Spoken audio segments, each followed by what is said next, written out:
20 avril 1944, 4 centres ferroviaires stratégiques font partie d'un plan de vol de la RAF. La gare d'Ottignies est la cible de 196 bombardiers anglais. D'ailleurs, ce qu'on a raconté, c'est parti sur vrai aussi, il paraît qu'il y a eu du vent et les fusées ont été déplacées. C'est toujours ce qu'on nous a raconté, mais non, c'est comme ça, moi je les voyais. C'est de voir ces fusées descendre comme ça, et puis repartir plus vers le nord. Oui, on ne se rendait pas compte où elles allaient, et à quoi servaient exactement ces fusées. On savait que les bombes les suivaient et tombaient sur l'Himalaya. Un peu moins de 1000 tonnes de bombes étaient larguées en 20 minutes. Le vent est-il seul la cause de cette erreur fatale? Fallait-il une telle quantité de bombes pour une cible si proche d'habitation? La fusée tombait sur la gare, le vent les a naturellement poussés vers l'Imlet et l'Imal. Sinon, je crois qu'il y aurait eu beaucoup plus de bombes sur la gare. J'étais commis de factage, donc je m'occupais des marchandises, colis et wagons. Bâtiment de la gare intact. La remise de locomotive intacte. Mais le gros morceau, une cabine de 2 étages, tout était réduit comme ça. Tout! Ça, c'était le cerveau pour faire marcher le système. Plus d'aiguillage qui fonctionnait, hein. Plus de signaux lumineux. Hein. C'est qu'il y avait des trous de bombes partout. Il y avait 4 trains complets ourlés. Il y avait à peu près 500 wagons dans la gare. On a dû attendre 6 mois pour qu'une cabine temporaire puisse fonctionner. Au bombardement, mais j'avais donc 8 ans et ma sœur cadette avait 2 ans de moins que moi. Et alors donc maman, papa, Françoise, ma petite sœur, Nicole, moi, et on s'est couché sur la couverture. Et papa nous disait, n'ayez pas peur, c'est la gare d'Ottignies qui vont viser. Et puis en plus, il dit, vous aurez de la chance, vous verrez un beau feu d'artifice.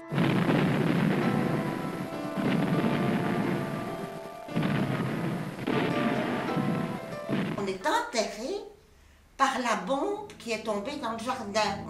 Tous les 4, on était enterrés. Mais papa avait dit au fermier qui était en face, s'il y a quelque chose dans les environs, on sera en dessous du noyer. Et heureusement qu'il avait dit ça à M. Ernal Steens, qui est venu avec ses fils, et c'est lui qui nous a déterrés. Autrement, on était morts, hein, asphyxiés ou je sais pas quoi.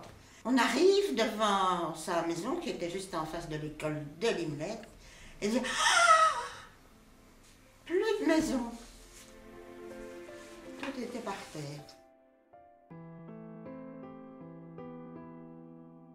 Au 2 avenue des Vallées, qui est devenu maintenant le 12, je crois. Maman, papa et mes 2 sœurs, nous sommes toutes courues dans la cave.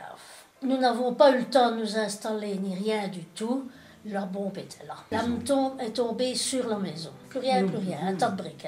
Hein. Tout le monde était conscient.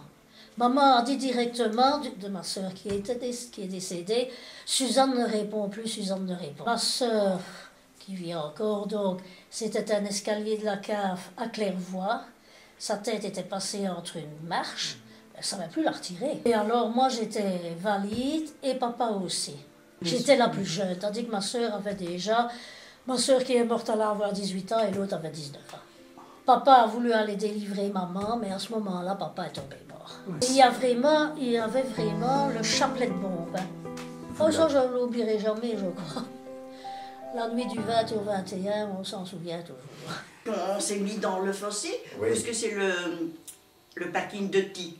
Vous voyez, là en face. Je pense que c'était une certaine crainte de ce qui s'était passé en 1940. Ils ont eu peur d'être ensevelis et c'est pour ça qu'ils ont été se réfugier dans le fossé ici devant. 44, ceux d'après les parents racontent, dans la boulangerie, il y avait un pétrin. Et dans le pétrin est tombée une bombe, mais elle n'a pas explosé. Mais elle a brûlé, comme c'était de la fonte, elle a fait brûler toute la peinture extérieure. Bien, je m'appelle Maria Van Oudgat, je suis la fille du meunier et j'avais 13 ans à l'époque. Donc nous étions au lit et maman est venue nous éveiller. Donc il y avait ma sœur, 17 ans, et j'avais deux petits frères, un de 18 mois et un de 5 ans. Papa n'était pas à la maison, il était chez un ami à Rofessard, dans une ferme. On a quitté le moulin en courant. Moi j'avais le plus grand des deux, qui avait 5 ans, et ma sœur avait l'autre. Et maman nous suivait. Et on est monté la rue du Moulin. Et bon, pour commencer à tomber, alors on s'est couché. Moi j'avais mon petit frère en dessous de moi, ma sœur avait l'autre. Parce que moi j'ai senti la terre qui me tombait dessus. Bien le bombe est tombé, la terre est arrivée, et je sentais la terre tomber sur moi, et alors au fur et à mesure que la terre arrivait, je me soulevais, quoi. Bon, après le bombardement, alors, nous, évidemment, on s'est relevés, et maman ne s'est pas relevée. Elle gémissait, et mon père est arrivé directement, alors, il a continué la route à pied, puisqu'il y avait des trous sur la route. Il a dû chercher une brouette, on a mis des coussins sur la brouette pour amener maman à la maison, quoi. À la maison, il n'y avait plus de courant, il n'y avait plus de fenêtres, il n'y avait plus de le plafond, tout le plafonnage, en fait, tout était tombé. Après, entre-temps, notre médecin est arrivé, et alors, bon, il n'y avait plus rien à faire, quoi. Non, il n'avait aucune blessure extérieure.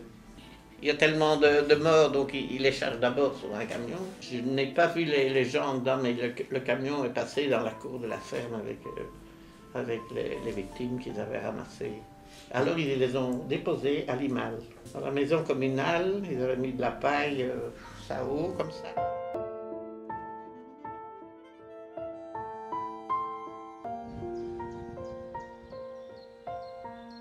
Donc le pont du Buston était scellé et les Allemands ont rempli le pont de sable. Mais ils n'ont pas tenu compte qu'il y avait une rivière qui passait. Ils ont tout fermé. Et alors, forcément, l'eau a monté. Hein. Mais chez nous, au moulin, il y avait 1 mètre d'eau partout. Hein. Et alors, il paraît que l'Imlet, moi, je n'ai pas vu. L'Imlet a été inondé après, puisque le rush est arrivé et le tsunami est arrivé.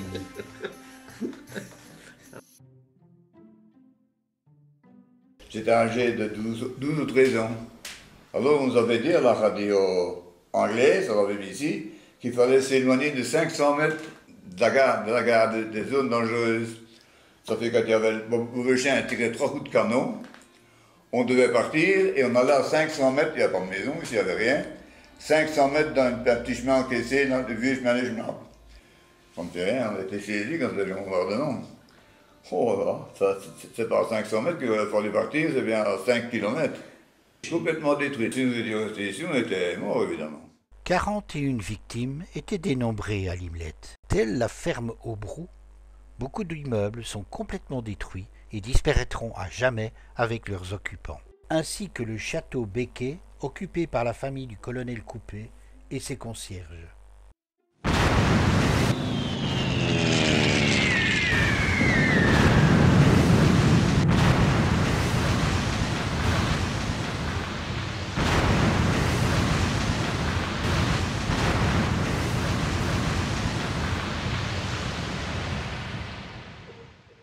Sur Limal, la zone la plus touchée est une partie du centre du village, avec les maisons sur le flanc gauche de l'église et les habitations du début de la rue Joséphine-Rossan. Là y habitait Marie-Louise Martin. Son papa était décédé la veille du bombardement. Ah oui, et le papa alors est décédé le 18. Lui était donc dans son cercueil quand il y a eu le bombardement. Et on avait un oncle donc qui veillait, parce qu'à l'époque on veillait les morts. Il est sorti dans la cour et il a vu toutes les lanternes. Et il nous a crié à maman, mon frère et moi, « Descendez, descendez, il va y avoir le bombardement. » On s'est sauvés, on est allé à la boulangerie Gunz. Et là, on est allé dans le jardin, dans l'abri, qui était un simple trou avec des branches au-dessus. Donc, on a vécu le bombardement dans ce trou. Et on voyait les bombes tomber, et on voyait tout qui s'enflammait. Et Et ma mère qui hurlait, elle criait donc. Et pour mon père qui était là et qu'elle voyait sa maison brûler, et pour ma sœur, elle ne savait pas où il était, quoi. Donc maman s'est retrouvée en 2 jours de temps, veuve, sans maison, 3 enfants sur les bras, en robe de nuit et plus 1 franc.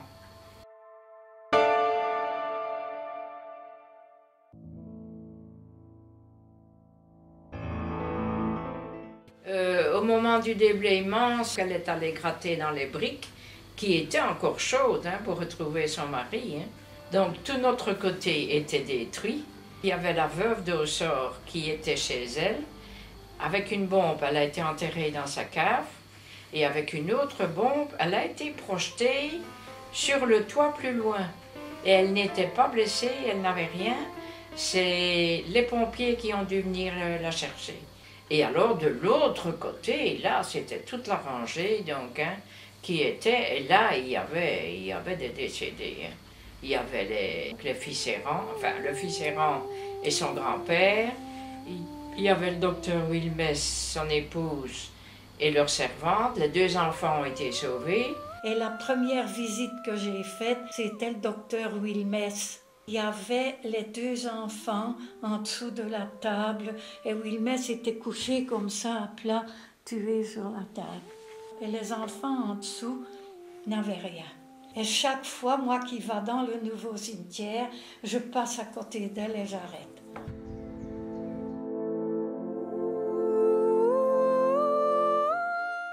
Je suis le petit-fils de Marie Ferrière-Philippe, qui habitait sur la place Albert Ier et qui a donc subi le bombardement de 1944.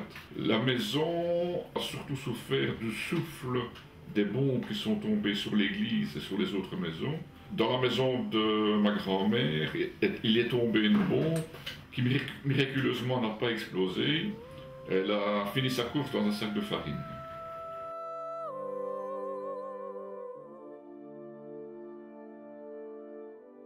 D'autres faubourgs de Limal sont également dévastés. Proche du centre de Limal, il y a le quartier Louise. Dans le haut de la rue Joséphine-Rossan, une famille entière est anéantie, les parents et leurs 4 enfants. Le tombeau de la famille Servet restera pour les Limalois le symbole de cet événement tragique.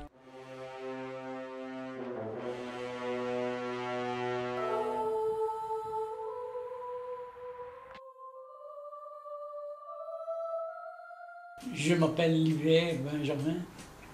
Je suis né en 1925. Quand j'étais chez mes parents, dans l'habitation, là, sur le coin, sur le café au coin.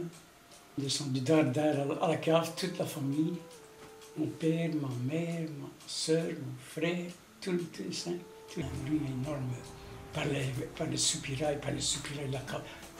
On étouffait, quoi. On étouffait. En une fois, on cherchait à se mouiller les lèvres, un peu d'humidité, à boire quelque chose, ce qu'il y avait. Moi, j'ai trouvé un bocal de cerise, là. Quand, tout de suite à côté, il y avait Joséphine Rossan, là, qui était décédée, écrasée, là, dans la maison.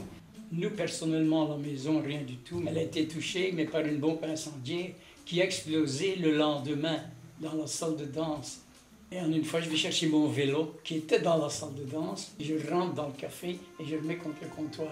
Je l'avais à peine déposé que cette bombe éclatait.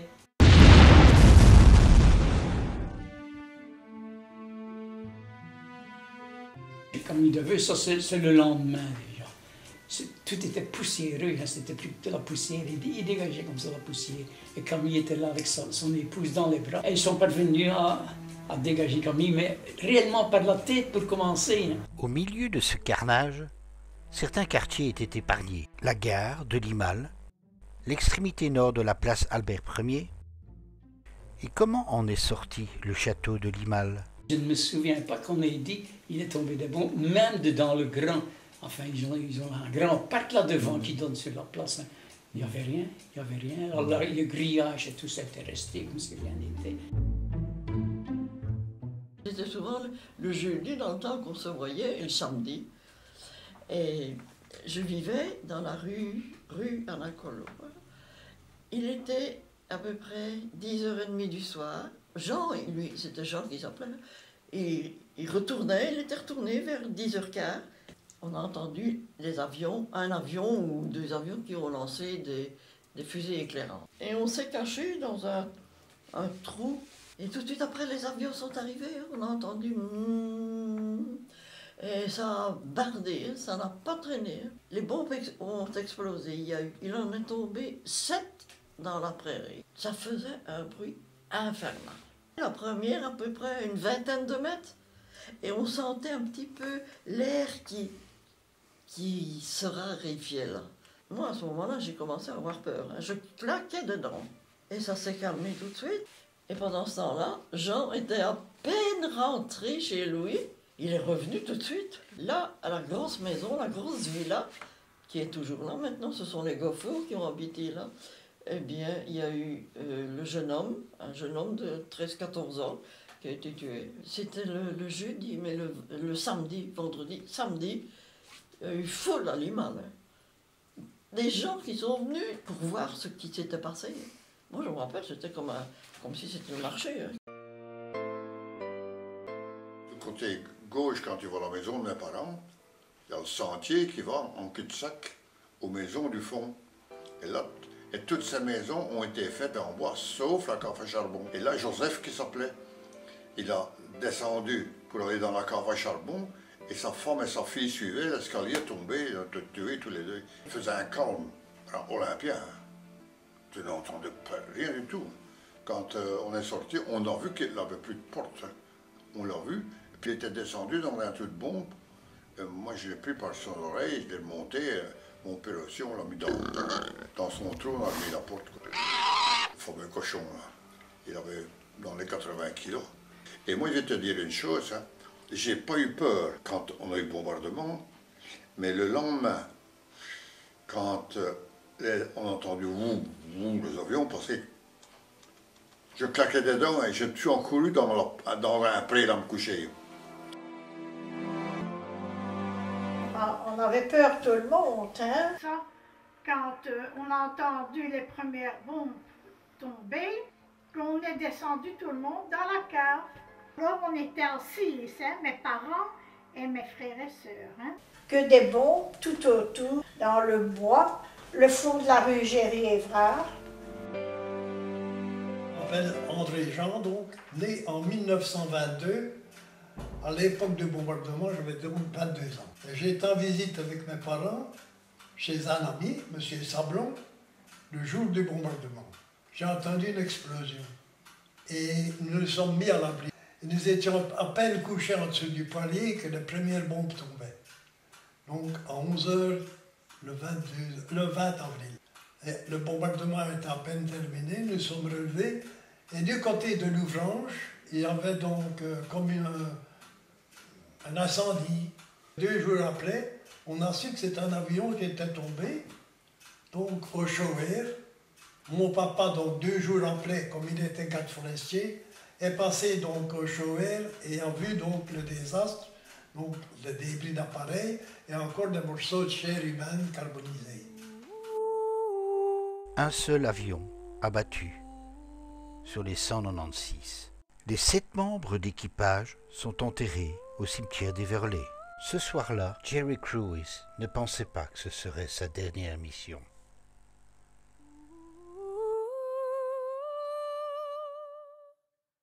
Les 82 victimes de ce bombardement sont à honorer, comme Jerry et les dizaines de milliers de jeunes gens qui ont donné ce qu'ils avaient de plus précieux, c'est-à-dire leur vie pour notre liberté.